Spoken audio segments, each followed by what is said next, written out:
Programang ito ay rated SPG. Striktong patnubay at gabay ng magulang ang kailangan. Maaaring may masiselang tema, lengguwahe, karahasan, sexual, horror o droga na hindi angkop sa mga bata.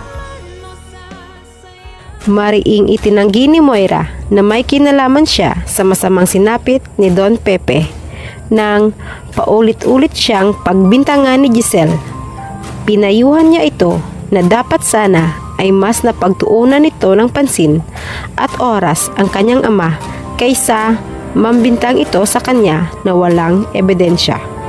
At habang ginigisa ni Giselle si Moira tungkol sa kaso ng kanyang ama, ay nakatanggap naman ito ng masamang balita mula kay Lynette. Para itong binagsakan ng langit at lupa nang sabihin ni Lynette na wala na si Don Pepe. Hindi napansin ni Giselle ang lihim na pagngiti ni Moira at sa wakas ay tinupad ni Carlos ang pangako nito sa kanila na poprotektahan nito si Zoe. Hindi binigo ni Carlos sina Moira at Zoe na hindi nito pababayaan na makulong ang anak. Nabawasan na rin sa wakas ang mga alalahanin ni Moira dahil tinulungan siya ni Carlos na patahimikin si Don Pepe. Sinamantala ni Carlos ang pagkakataon na siya lamang mag-isa sa kwarto ng matanda. Kaya naisagawa nito ang nais na tuluyan nang patutulugin at huwag nang magigising ang matanda. At pinalabas na lamang niya na inatake ito. Kaya labis ang naging pag-iyak ni Annalyn at hindi nito matanggap na wala na ang kanyang lolo Pepe. Hindi makapaniwala ang batang doktor na mawawala ito dahil nagpakita ito ng magandang senyales at nagparamdam na sa kanya ang matanda.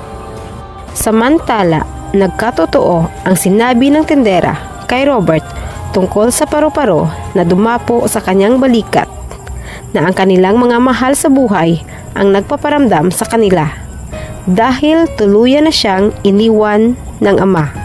At huli na ang kanyang pagsisisi na hindi na sila mag-aaway nito. Hindi niya rin natupad ang pangako na susulitin pa nila ang oras na magkakasama sila, kaya napaluha na lamang si Robert habang nakayakap kay Annalyn. Habang si Lynette naman ay labis na awa ang naramdaman para sa kanyang anak at para kay Giselle na itinuring niyang kaibigan. At napaiyak na rin ito. Alam niyang mahal na mahal ni Annalyn ang kanyang lolo at alam niyang mahihirapan itong tanggapin ang pagkawala ng matanda. Sa kabilang banda, natupad ang masamang dasal ni Zoe dahil tuluyan nang namahinga ang kinikilalang lolo. Dahil sa takot na mawala sa kanya ang lahat kapag tuluyang magising si Don Pepe, ay sa demonyo ito nanalangin ng taimtim. At biglang gumaan ang lahat ng kanyang masasamang pasanin.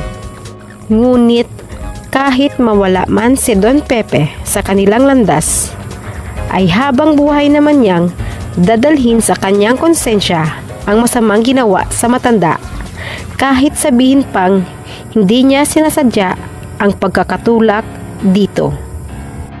Tuluyan na kayang mawala kina Giselle at Robert si Don Pepe o magkakaroon pa ito ng himala sa pamamagitan ni Annalyn? Sabay-sabay lamang nating aabangan dito lamang sa Abot Kamay na Pangarap.